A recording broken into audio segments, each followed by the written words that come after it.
Hello అండి, welcome back to our channel. నేను మీ అశ్విని. ఈరోజు మన వీడియో వచ్చేసి వినాయక చవితి వస్తుంది కదా, సో స్పెషల్గా ఉండేలా ఇలా తీపి మోదకాలు చేయండి, చాలా బాగుంటాయి. వీటిని అచ్చ తెలుగులో చెప్పాలంటే జిల్లేడికాయలు అని కూడా అంటారు. వినాయకుడికి ఎంతో ప్రీతికరమైన ప్రసాదం. తప్పకుండా మీరు కూడా ఒక్కసారి ట్రై చేసి చూడండి. ముందుగా అయితే ఈ జిల్లేడికాయలు ప్రిపేర్ చేయడం కోసం స్టవ్ ఆన్ చేసి పాన్ పెట్టుకొని ఇందులో ఒక 2 స్పూన్లు నెయ్యి వేసుకున్నాను. నెయ్యి కాస్త వేడైన తర్వాత ఇందులో కొన్ని డ్రై ఫ్రూట్స్ వేస్తున్నాను. జీడిపప్పు, బాదం, మీకు ఇంకా వేరే డ్రై ఫ్రూట్స్ ఏవైనా ఇష్టమైతే వాటిని కూడా వేసుకోవచ్చు. వీటిని నెయ్యిలో ఫ్రై చేసుకోవాలి. చక్కగా ఈ డ్రై ఫ్రూట్స్ ఇలా నెయ్యిలో దోరగా ఫ్రై అయిపోయిన తర్వాత వీటిని ఒక బౌల్లోకి తీసుకొని పక్కన పెట్టేసుకోండి. ఇలా ముందుగా డ్రై ఫ్రూట్స్ని అయితే వేయించుకొని పెట్టుకున్నాను. నెక్స్ట్ ఇదే ప్యాన్లో నెయ్యి ఉంది కదా, ఆ నెయ్యిలోనే 1 కప్పు బెల్లం తీసుకోండి. ఈ బెల్లం అంతా కరిగేంత వరకు కలుపుతూ కరిగించుకోవాలి. బెల్లాన్ని మీరు చూసుకొని శుభ్రంగా ఉన్న బెల్లాన్ని తీసుకోండి, ఎందుకంటే వడకట్టుకోవటానికి వీలుండదు. సో బెల్లం అంతా ఇలా కరిగేంత వరకు కలుపుతూ కరిగించుకోవాలి. ఇలా బెల్లం అంతా కరిగిన తర్వాత కాస్త కలర్ చేంజ్ అయ్యేంత వరకు ఇలా కలుపుతూ ఉండండి. ఇలా లైట్గా బ్రౌన్ కలర్ వచ్చేసిన తర్వాత ఇందులో 1 కప్పు ఎండు కొబ్బరి పౌడర్ వేసుకుంటున్నాను. ఇలా తురుముకొని తీసుకోవాలి ఎండు కొబ్బరిని, అప్పుడే మీకు టేస్ట్ బాగుంటుంది. చక్కగా 1 కప్పు ఎండు కొబ్బరి తురుము కూడా వేసుకొని బెల్లంలో బాగా కలిసేంత వరకు కలుపుకోవాలి. బెల్లం ఏమి మనకి పాకంగా వచ్చే అవసరం లేదు, ఇలా మొత్తం కరిగిపోతే సరిపోతుంది. ఇక ఈ కొబ్బరి మొత్తం బెల్లంలో బాగా కలిసిన తర్వాత ముందుగా వేయించుకొని పక్కన పెట్టుకున్న డ్రై ఫ్రూట్స్ ఉన్నాయి కదా, వాటిని కూడా ఇందులో వేసుకొని ఒకసారి బాగా కలుపుకోండి. మంచి ఫ్లేవర్ కోసం యాలకుల పొడి ఉంటే అది కూడా వేసుకోండి. నేనైతే 1 పావు స్పూన్ దాకా వేశాను. ఈ యాలకుల పొడి కూడా ఇందులో బాగా కలిసేంత వరకు కలుపుకొని స్టవ్ ఆఫ్ చేసి పక్కన పెట్టేసుకోండి. కాస్త చల్లార పెట్టుకోవాలి దీన్ని. ఇది చల్లారిన తర్వాత చిన్న చిన్న బాల్స్ లాగా చేసుకుందాము. ఇది చల్లారేలోపు మరొక ప్యాన్ తీసుకొని స్టవ్ మీద పెట్టేసి 2 కప్పులు నీళ్లు తీసుకోండి. 2 కప్పుల నీళ్ళకి 2 స్పూన్లు పంచదార వేసుకోండి, లేదా చిన్న బెల్లం ముక్కైనా వేసుకోవచ్చు. అండ్ 1 చిటికెడు ఉప్పు వేసుకొని ఈ వాటర్ అంతా ఒక మరుగు వచ్చేంత వరకు మరిగించుకొని ఇక ఇందులో 1 కప్పు పొడి బియ్యం పిండి వేసుకుంటున్నాను. బియ్యం పిండి వేయగానే స్టవ్ ఆఫ్ చేయండి. ఈ బియ్యం పిండి అంతా వాటర్లో బాగా కలిసేంత వరకు కలుపుకోండి. 2 కప్పుల నీళ్ళకి 1.5 కప్పు బియ్యం పిండి పడుతుంది. నేను ముందుగా 1 కప్పు బియ్యం పిండి వేసుకున్నాను, తర్వాత మరలా 1/2 కప్పు బియ్యం పిండి వేసుకున్నాను. ఇలా 2 కప్పులు నీళ్ళు తీసుకుంటే 1.5 కప్పు బియ్యం పిండి వేసుకొని పిండి మొత్తం వాటర్లో బాగా కలిసేంత వరకు కలుపుకోండి. కాస్త వేడిగా ఉంటుంది కాబట్టి గరిటెతోనే కలుపుకోండి మొదట. ఇలా పిండి అంతా బాగా ముద్దగా అయిపోయి దగ్గరగా అయిన తర్వాత కాస్త చల్లారిపోతుంది కదా, అప్పుడు మీరు చేతికి నెయ్యి అప్లై చేసుకొని జస్ట్ అలా పిండిని ముద్దలాగా ప్రెస్ చేస్తూ కలుపుకోవాలి. ఈ పిండిని మొత్తాన్ని ఒక ముద్దలాగా తీసుకొచ్చేసాను. చూసారు కదా, ఇలా ముద్దలాగా ప్రిపేర్ చేసుకొని దీన్ని పక్కన పెట్టేసుకుంటున్నాను. ఇక ముందుగా ఆల్రెడీ ప్రిపేర్ చేసుకొని పెట్టుకున్న కొబ్బరి బెల్లం స్వీట్ ఉంది కదా, ఈ స్వీట్ని చిన్న చిన్న ముద్దల్లాగా చేసుకోండి. ఇలా చిన్న చిన్న బాల్స్ లాగా ప్రిపేర్ చేసుకొని ఒక ప్లేట్లోకి తీసుకొని పక్కన పెట్టేసుకోండి. బెల్లం కరిగిన వెంటనే కనుక కొబ్బరి వేసుకున్నారంటే ఇంకా సాఫ్ట్గా వస్తాయి ఈ కొబ్బరి ఉండలు. చక్కగా ఇలా మొత్తం ఈ కొబ్బరి ఉండలను అయితే ప్రిపేర్ చేసుకొని ఒక ప్లేట్లోకి తీసుకొని పక్కన పెట్టుకుంటున్నాను. నెక్స్ట్ ముందుగా ప్రిపేర్ చేసుకున్న పిండి ఉంది కదా, ఈ పిండిని వీడియోలో చూపించిన విధంగా చిన్న ఆపంలాగా ఒత్తుకొని మధ్యలో ఇలా కొబ్బరి ఉండను పెట్టేసి క్లోజ్ చేయాలి. చుట్టూ ఇలా బియ్యం పిండితో కొబ్బరి ఉండని క్లోజ్ చేసుకొని రౌండ్గా బాల్ లాగా ప్రిపేర్ చేసుకోండి. ఇలా 1 బై 1 మోదకులన్నింటినీ ప్రిపేర్ చేసుకొని ఒక ప్లేట్లోకి తీసుకొని పక్కన పెట్టుకోండి. ఈ మోదకులు చేయటం చాలా తేలికండి, చాలా సింపుల్గా అయిపోతుంది. ప్రాసెస్ కూడా చాలా టేస్టీగా కూడా ఉంటాయి. మీరు కొబ్బరి ప్లేస్లో అచ్చంగా డ్రై ఫ్రూట్స్ అయినా తీసుకోవచ్చు కావాలంటే. చూసారు కదా, ఇలా 1 బై 1 మొత్తం మోదకులను అయితే ప్రిపేర్ చేసుకొని ఒక ప్లేట్లోకి తీసుకున్నాను. తర్వాత ఆల్రెడీ నానబెట్టుకున్నాను బాస్మతి రైస్ని ఒక 1/2 అవర్ పాటు. ఆ బాస్మతి రైస్లో వీటిని వీడియోలో చూపించిన విధంగా ఈ మోదకులని రైస్లో కనుక ఇలా రౌండ్గా డిప్ చేసుకున్నారంటే ఈ రైస్ అంతా బాల్స్కి పట్టేసుకొని ఇలా చక్కగా మనకి బాల్స్ అయితే రెడీ అయిపోతాయి. వీటిని స్టీమ్ చేసుకోవాలి, ఆవిరి మీద ఉడికించుకోవాలి. మొత్తంగా అయితే ప్రిపేర్ చేసుకొని పక్కన పెట్టుకున్నాను. ఇంకా స్టవ్ మీద ఇడ్లీ పాత్ర పెట్టేసుకొని వాటర్ కూడా వేసుకొని బాగా వాటర్ మరిగిన తర్వాత ప్లేట్ పెట్టేసుకొని ప్లేట్కి కాస్త నెయ్యి అప్లై చేసుకోండి. ఇలా మోదకులన్నింటినీ ప్లేట్లో సెట్ చేసుకొని మూత పెట్టేసి ఒక 20 నిమిషాల పాటు స్టవ్ని మీడియం ఫ్లేమ్లో పెట్టుకొని ఉడికించుకున్నారంటే చక్కగా మోదకులన్నీ రెడీ అయిపోతాయి. 15 నుండి 20 నిమిషాలు అయితే ఈ మోదకులన్నీ పర్ఫెక్ట్గా ఉడికిపోతాయి. లోపల పెట్టుకున్న లడ్డు కూడా సాఫ్ట్గా అయిపోతుంది. చూసారు కదా, ఉడికిన తర్వాత స్టవ్ ఆఫ్ చేసి వేడిగా సర్వ్ చేశారంటే చాలా టేస్టీగా ఉంటాయి. వినాయక చవితి రోజు చాలా సింపుల్గా కూడా అయిపోతుంది ఈ ప్రసాదం. తప్పకుండా మీరు కూడా ట్రై చేయండి. అండ్ లోపల చూడండి ఎంత సాఫ్ట్గా ఉందో, చాలా చాలా టేస్టీగా కూడా ఉంటాయి. చూడటానికి మనకి జిల్లేడికాయల్లాగా ఉన్నాయి కదా, చూస్తుంటేనే ఎప్పుడెప్పుడు తినేయాలా అనిపిస్తుంది. ఈ వినాయక చవితికి మీరు కూడా ఈ జిల్లేడికాయల్ని ట్రై చేసి ఎలా వచ్చాయో కామెంట్స్లో తెలియచేయండి. ముందు చేసిన మోదకులు ఉన్నాయి కదా, ఆ పిండి ఇంకా లోపల స్టఫింగ్ మిగిలిపోయింది కొంచెం. సో దాంతో నేను ఇలా సమోసా షేప్లో కుడుముల్లాగా చేస్తున్నాను. మీరు కూడా ట్రై చేయండి, చాలా బాగుంటాయి. ముందుగా అయితే ఒక పేపర్ కానీ కవర్ కానీ ఆయిల్ పేపర్ కానీ తీసుకొని వీడియోలో చూపించిన విధంగా పిండి ముద్దని ఇలా కొంచెం పూరీలాగా ప్రెస్ చేసుకొని తర్వాత మధ్యలో స్టఫింగ్ని ఫిల్ చేసుకొని ఈ విధంగా కట్ చేసుకున్నారంటే, ఏదైనా రౌండ్ ప్లేట్ కానీ బౌల్ కానీ ఉంటే ఈ విధంగా కట్ చేసుకున్నారంటే చక్కగా సమోసా షేప్లో కుడుముల్లాగా వచ్చేస్తాయి. వీటిని సేమ్ ప్రాసెస్లో కుడుములు ఎలా ఉడికించుకుంటామో అలా ఉడికించుకోండి. చక్కగా తీపి కుడుములు అయితే రెడీ అయిపోతాయి. ఇవి కూడా ఒక ప్రసాదం, చక్కగా చాలా బాగుంటాయి. ఈ వినాయక చవితికి మీరు కూడా ఇలా ఒకే పిండితో 2-3 రకాల ప్రసాదాలు చేయొచ్చు. ఇలా చేయొచ్చు. మీ దగ్గర ఏదైనా మౌల్డ్ ఉంటే ఆ మౌల్డ్లో పిండిని పెట్టేసి మధ్యలో స్టఫింగ్ని పెట్టేసుకొని కుడుములు ఎలా ఉడికించుకుంటామో అలా ఉడికించుకున్నామంటే చక్కగా ఒకే పిండితో 3-4 రకాల ప్రసాదాలు చేయొచ్చు. చాలా పర్ఫెక్ట్గా వస్తాయి. నేనైతే చేసుకున్న కుడుముల్ని ఇడ్లీ పాత్రలో పెట్టేసి క్లాత్ మీద పెట్టేశాను. మీరు మీ దగ్గర అరటి ఆకు ఉంటే అరటి ఆకులో కనుక ఒక్కొక్కటి పెట్టేసుకున్నారంటే ఇంకా పర్ఫెక్ట్గా వస్తాయి. నేను డైరెక్ట్గా అలానే పెట్టేశాను కాబట్టి కాస్త ఆరిపోయిన తర్వాత ఒకదానికొకటి కొంచెం అతుక్కున్నాయి. లేదు మీరు అరిటాకులో కనుక ఒక్కొక్కటి సపరేట్గా పెట్టుకున్నారంటే చాలా పర్ఫెక్ట్గా వస్తాయి. ఒక్కసారి ట్రై చేసి చూడండి. ఇక నెక్స్ట్ రెసిపీ వచ్చేసి ఒక్క చుక్క నెయ్యి ఆయిల్ కూడా లేకుండా చాలా ఈజీగా జొన్న కుడుములు ఎలా చేసుకోవాలో చూపిస్తాను. భలే ఉంటాయండి రుచి. తప్పకుండా ట్రై చేయండి. అప్పుడప్పుడు ఇలా జొన్న పిండితో బెల్లంతో కుడుములు చేసి పెట్టారంటే ఇంట్లో వాళ్ళందరూ చాలా ఇష్టంగా తింటారు, ఆరోగ్యంగా ఉంటారు. ఇక ఈ జొన్న కుడుములు ప్రాసెస్లోకి వెళ్ళిపోతే ముందుగా అయితే స్టవ్ ఆన్ చేసి కడాయి పెట్టుకొని అందులో 1 కప్పు బెల్లం తీసుకోండి.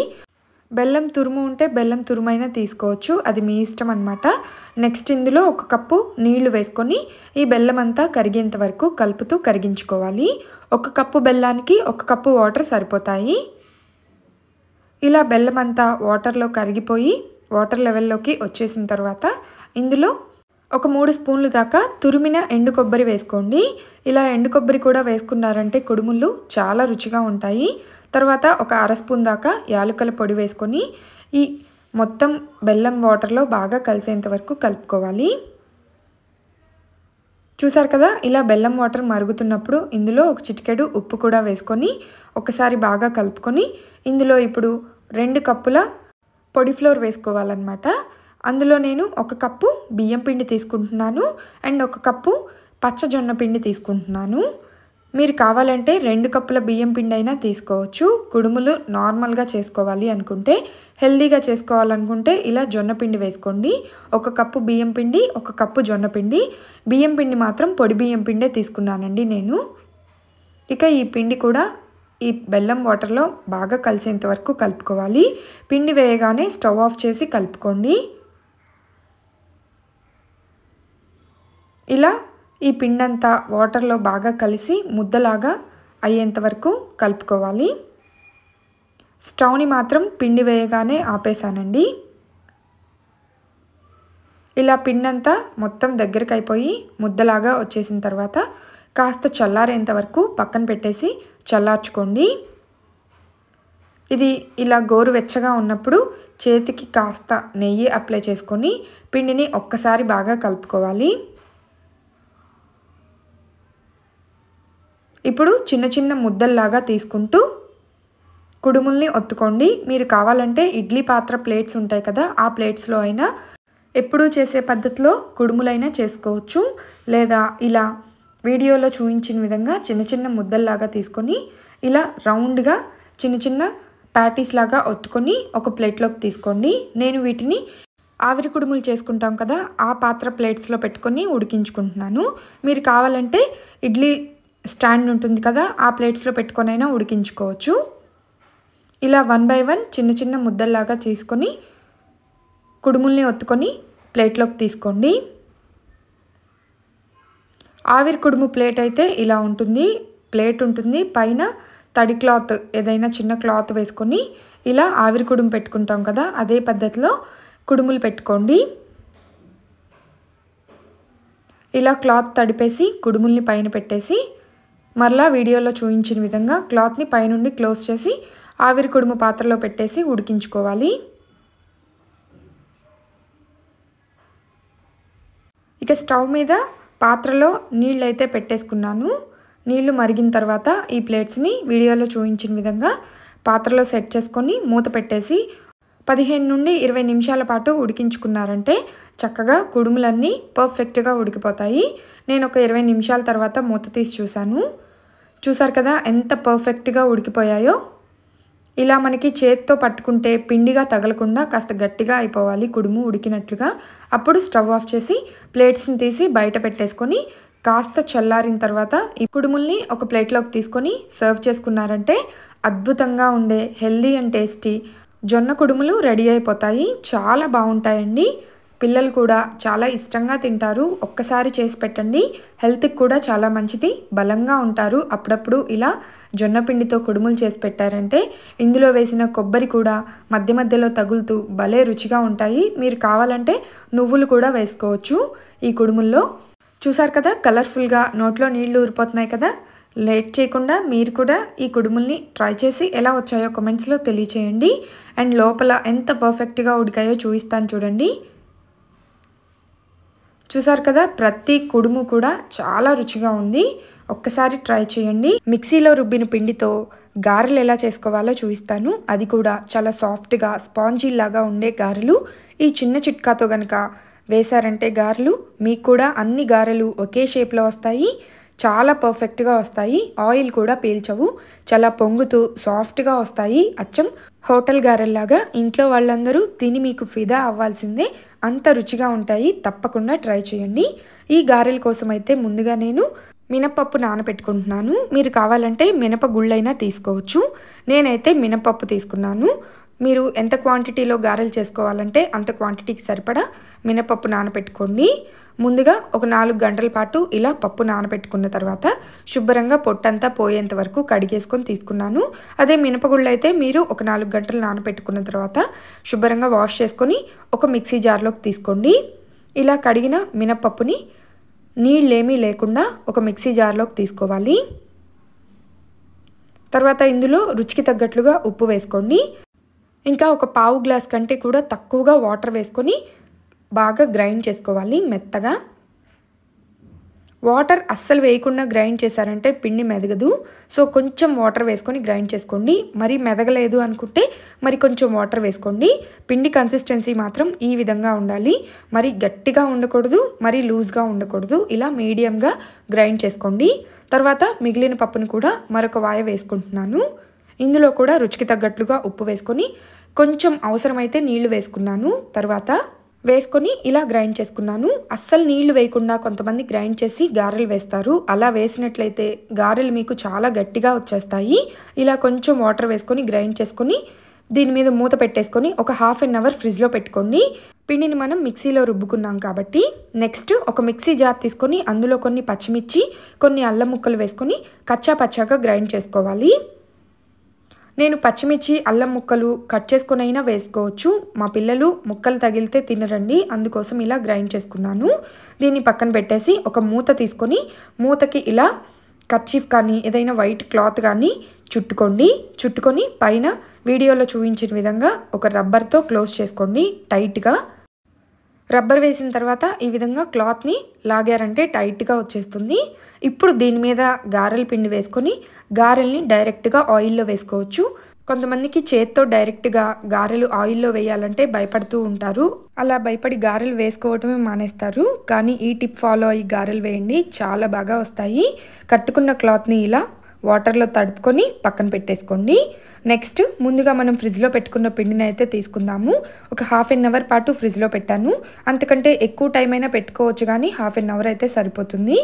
ఇందులో కట్ చేసుకున్న ఉల్లిపాయ ముక్కలు, కొంచెం కొత్తిమీర తరుగు, కాస్త కరివేపాకు, ఇంకా ముందుగా గ్రైండ్ చేసుకున్న అల్లము, పచ్చిమిర్చి కచ్చా పచ్చాగా గ్రైండ్ చేసుకున్నాం కదా, అది వేసుకొని ఒక స్పూన్ దాకా జీలకర్ర వేసుకొని ఇవన్నీ బాగా కలిసేంత వరకు కలుపుకోవాలి.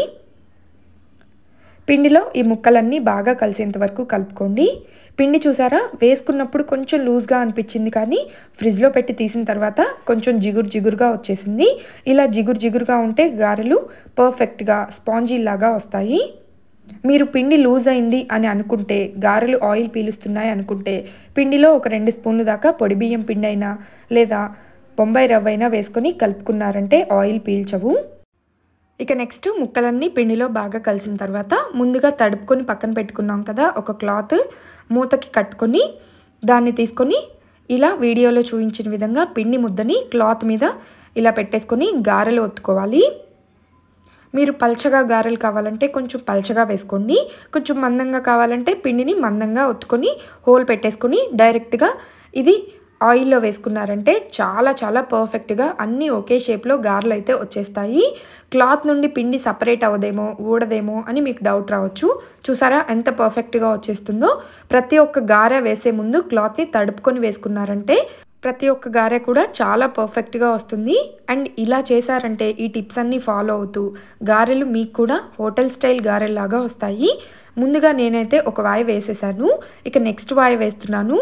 ఈ మూత మీద క్లాత్ కట్టుకున్నాం కదా, ఆ క్లాత్ మీద పిండి వేసుకొని గారెల్లాగా ఒత్తుకొని డైరెక్ట్గా వీడియోలో చూపించిన విధంగా ఇలా ఆయిల్లో టర్న్ చేసుకున్నారంటే గారెలు క్లాత్ నుండి ఈజీగా సెపరేట్ అయిపోతాయి. మీరు క్లాత్ కాకుండా కవర్ అయినా కట్టుకోవచ్చు. ఒక మూతకి కావాలంటే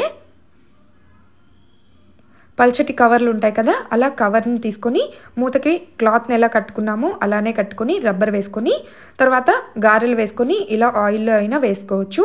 ఎలా వేసినా సరే చాలా పర్ఫెక్ట్గా వస్తాయి. మీరు చేతులు కాల్చుకునే పని ఉండదు. ఆయిల్ చేతి మీద పడుతుందని భయపడే పని ఉండదు. చాలా పర్ఫెక్ట్గా అన్ని గారెలు కూడా ఒకే షేప్లో వస్తాయి. ప్రొఫెషనల్స్ గారెలు వేస్తే ఎలా ఉంటాయో అలా వస్తాయి. మీరు మొదటిసారి గారెలు వేసినా సరే చూసారు కదా ఎంత పర్ఫెక్ట్గా గారెలు అయితే రెడీ అయిపోయాయో.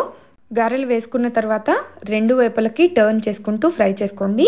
చక్కగా ఇవి లైట్గా గోల్డెన్ బ్రౌన్ కలర్ వచ్చిన తర్వాత ఆయిల్లోంచి తీసేసి ఒక పేపర్ నాప్కిన్ ప్లేట్లోకి తీసుకొని తర్వాత వేడిగా సర్వ్ చేసుకున్నారంటే మీకు నచ్చిన చట్నీతో అద్భుతంగా ఉంటాయి.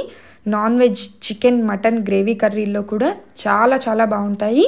మొదటిసారి వేస్తున్నా సరే గారెలు వేయటంలో మీరే ప్రొఫెషనల్స్ అవుతారు. అంత టేస్టీగా అంత చక్కగా గారెలు అయితే వస్తాయి. తప్పకుండా ట్రై చేయండి. అండ్ లోపల కూడా చూసారా ఎంత సాఫ్ట్గా ఉన్నాయో. ఈరోజు మన వీడియో వచ్చేసి దగ్గరలో వినాయక చవితి ఉంది కదా, వినాయక చవితికి స్పెషల్గా ఏదైనా స్వీట్ చేయాలంటే ఇలా రైస్ సేమియా సగ్గుబియ్యం పాయసం చేయండి. చాలా బాగుంటుంది.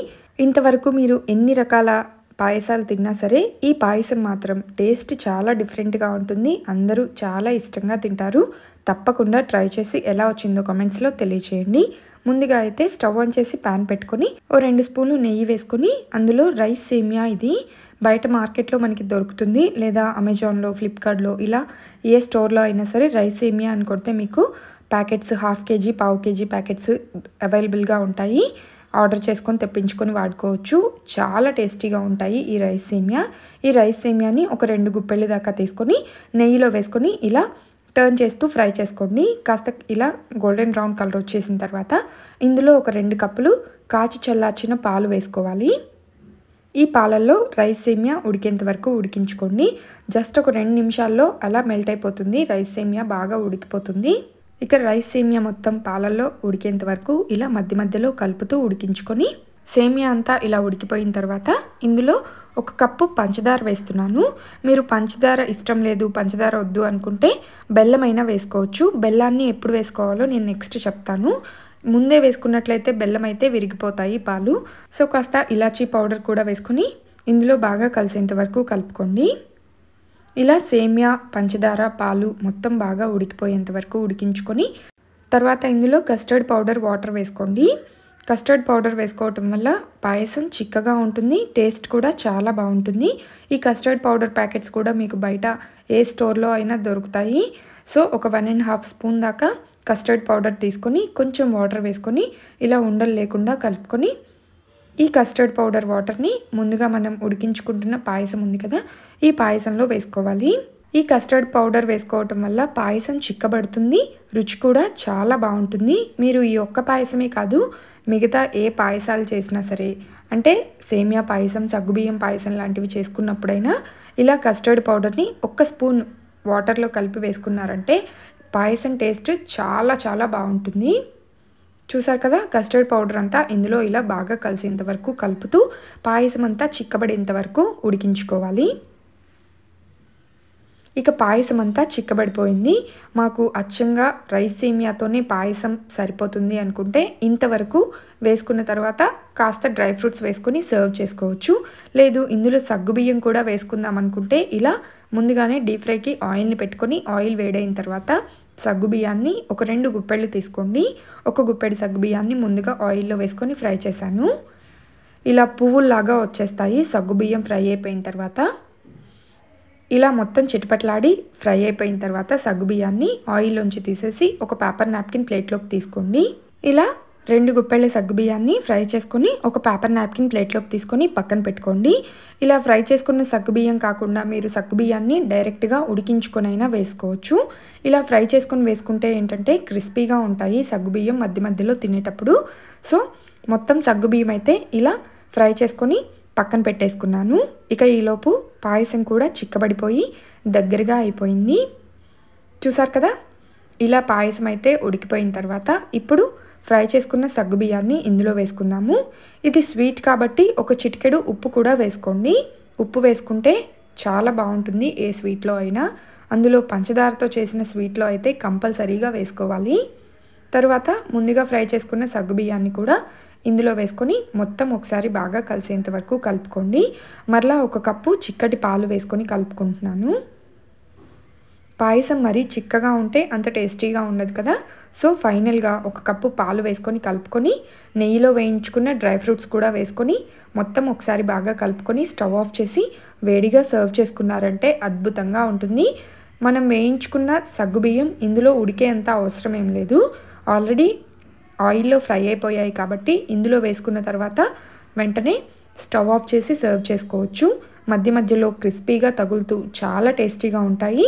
మాకు సగ్గుబియ్యం అలా క్రిస్పీగా వద్దు, సాఫ్ట్గా ఉంటేనే ఇష్టం, పళ్ళకి అలా క్రిస్పీగా తగిలితే మాకంత నచ్చదు అనుకుంటే కొంచెం సాఫ్ట్గా ఉడికేంత వరకు స్టవ్ని సిమ్లో పెట్టుకొని ఒక 2 నిమిషాల పాటు ఉడికించుకొని సర్వ్ చేసుకున్నారంటే రైస్ సేమియా సగ్గుబియ్యం పాయసం రెడీ అయిపోతుంది. చాలా అంటే చాలా టేస్టీగా ఉంటుంది.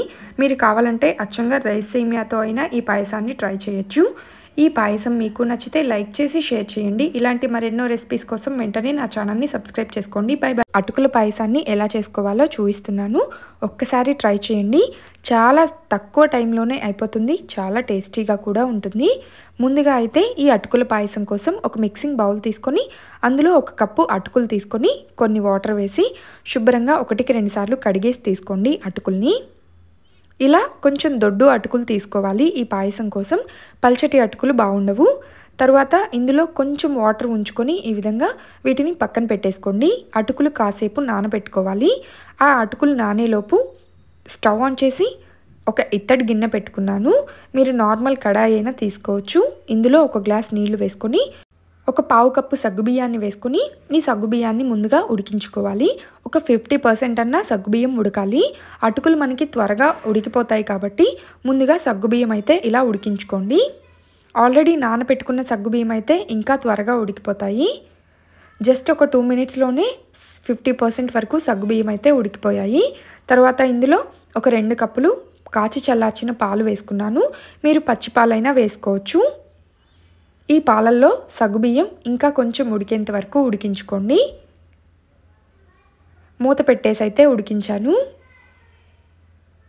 చక్కగా ఇలా సగ్గుబియ్యం అంతా పాలల్లో బాగా ఉడికిన తర్వాత ఒకసారి ఈ విధంగా బాగా కలుపుకొని ముందుగా నానబెట్టుకున్న అటుకులు ఉన్నాయి కదా, ఆ అటుకుల్ని ఇందులో వేసుకొని ఉడికించుకోవాలి. సగ్గుబియ్యం అయితే మనకి ఒక 70% అన్నా ఉడకాలండి ఈ విధంగా. ఇక సగ్గుబియ్యం ఇలా ఉడికి చిక్కబడిన తర్వాత ఇందులో ముందుగా నానబెట్టుకున్న అటుకులు ఉన్నాయి కదా, ఆ అటుకుల్ని వేసుకోండి. చూసారు కదా, ఆల్రెడీ కొంచెం వాటర్ ఉంచుకొని నానబెట్టుకున్నాము మనం అటుకుల్లో. ఇప్పుడు వేసేటప్పుడు అస్సలు వాటర్ అనేవి లేవు, అటుకులు పర్ఫెక్ట్గా నానాయి. ఇలా నానితేనే పాలల్లో బాగా ఉడుకుతాయి. అటుకులు మొత్తం పాలల్లో వేసుకొని కాస్త చిక్కబడేంత వరకు ఇలా మధ్య మధ్యలో కలుపుతూ ఉడికించుకోండి. చూసారు కదా, అటుకులు పాలల్లో బాగా ఉడికి మొత్తం పాయసంలాగా చిక్కబడిపోయింది. ఇలా నాకు అటుకులు పాలల్లో ఒక 5 నిమిషాల్లో అయితే ఉడికిపోయాయి. స్టవ్ని సిమ్లో పెట్టే ఉడికించుకున్నాను. ఇప్పుడు ఇందులో బెల్లం వేసుకోండి. ఆల్రెడీ అటుకులు పాలల్లో బాగా ఉడికి పాలన్నీ చిక్కగా అయిపోయింది. సో ఇప్పుడు బెల్లం వేసినా సరే పాలు విరగవండి. పాలు పల్చగా ఉన్నప్పుడు వేసుకున్నారంటే బెల్లం పాలు విరిగిపోతాయి. ఇలా బాగా ఉడికి మీరు ఏ పాయసం చేస్తున్నారో ఆ పాయసం జిగురంతా పాలల్లోకి వచ్చేసి ఇలా కొంచెం జిగురుగా అయిన తర్వాత బెల్లం వేసుకున్నారంటే ఎప్పటికీ పాయసంలో పాలు మాత్రం విరగవు. పాలు పల్చగా ఉన్నప్పుడు బెల్లం వేసుకుంటే పాలు కంపల్సరీగా విరిగిపోతాయి. సో ఇలా చిక్కగా అయిన తర్వాత బెల్లం వేసుకొని బెల్లం అంతా కరిగేంత వరకు మూత పెట్టి కలుపుతూ మధ్య మధ్యలో ఉడికించుకోండి. చక్కగా బెల్లం అంతా పాయసంలో కరిగిన తర్వాత ఫైనల్గా మరొక కప్పు పాలు వేసుకున్నాను. ఏ పాయసంలో అయినా మొత్తం అయిపోయిన తర్వాత లాస్ట్గా ఒక 1/2 కప్పు లేదా 1 కప్పు పాలైనా వేసుకున్నారంటే పాయసం చాలా టేస్టీగా ఉంటుంది. నెక్స్ట్ ఒక స్పూన్ దాకా యాలకుల పొడి అండ్ ఒక 2-3 చిటికెళ్ళ దాకా కళ్ళుప్పు వేశాను. ఉప్పు కూడా వేసుకుంటాము మేమైతే పాయసంలో. స్వీట్ ఏదైనా సరే ఉప్పు కూడా వేసుకుంటేనే ఆ స్వీట్ బాగా ఎన్హాన్స్ అవుతుంది, టేస్ట్ బాగుంటుంది.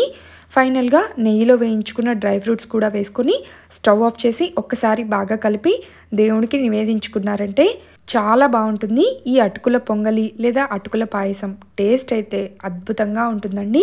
నార్మల్ బియ్యంతో చేసిన పాయసం కూడా ఇంత రుచిగా ఉండదు, అంత టేస్టీగా ఉంటుంది. తప్పకుండా ట్రై చేయండి. చిన్న పిల్లలకు కూడా పెట్టచ్చు, చాలా ఇష్టంగా తింటారు. ఇక పొంగలి దించేసిన తర్వాత చక్కగా ఈ గిన్నెకి కాస్త పసుపు రాసి బొట్టు పెట్టేసి దేవుడికి ప్రసాదంగా పెట్టుకున్నారంటే అద్భుతంగా ఉంటుంది. చాలా సింపుల్గా అయిపోతుంది. ప్రసాదం కూడా చాలా తక్కువ టైంలో అయిపోతుంది. తప్పకుండా మీరు కూడా ఈ అటుకుల పాయసాన్ని ఒక్కసారి ట్రై చేయండి. ఇలాంటి మరెన్నో రెసిపీస్ కోసం వెంటనే నా ఛానల్ని సబ్స్క్రైబ్ చేసుకోండి. Bye bye.